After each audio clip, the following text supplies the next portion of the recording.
इस वीडियो में बात करेंगे फोनेटिक्स की 3 टाइप्स के बारे में। तो फोनेटिक की सबसे पहली जो टाइप यहाँ पे लिखी हुई है वो है अकॉस्टिक फोनेटिक्स।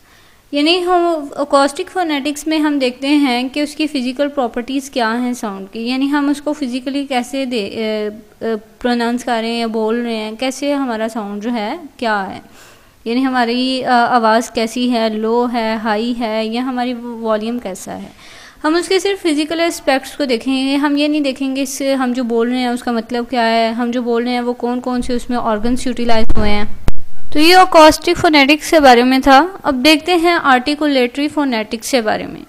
तो आर्टिकुलेटरी फोनेटिक्स में हम देखते हैं कि वोकल ट्रैक से साउंड कैसे प्रोड्यूस हुआ है, यानी हमारे जो ऑर्गन्स हैं, यानी हमने कैसे साउंड प्रोड्यूस किया है, हमारा कौन सा ऑर्गन जो है इसमें यूटिलाइज हुआ है, साउंड की मतलब सारा प्रोसेस क्या था, कैसे प्रोड्यूस हुआ है, इसमें हम ये देखेंगे ये। और उसके बाद जो लास्ट इसकी टाइप है वो है ऑडिटरी फोनेटिक्स।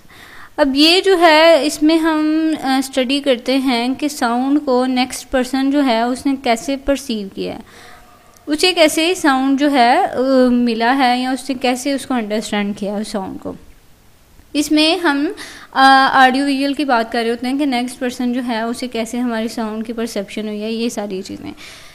तो बहुत ईजी सी कंसेप्ट था। फर्स्ट में हमने देखा कि हम उसके फिज़िकल एस्पेक्ट्स को देखते हैं कि साउंड सिस्टम क्या है नेक्स्ट पर्सन का, साउंड कैसे है, और उसके बाद सेकंड में हमने देखा कि कौन से ऑर्गन्स यूटिलाइज हुए, वोकल ट्रैक के ज़रिए साउंड प्रोड्यूस हुआ। लास्ट में हमने देखा था कि नेक्स्ट पर्सन जिसने साउंड रिसीव किया उसने कैसे इसको परसीव किया, या हमने कैसे साउंड को परसीव किया। तो बहुत इजी सी टाइप्स हैं इसकी। आई होप आपको क्लियर हो गई होंगी। Thank you so much for watching. अगर आपको वीडियो अच्छी लगी तो इसे लाइक और सब्सक्राइब ज़रूर कीजिएगा।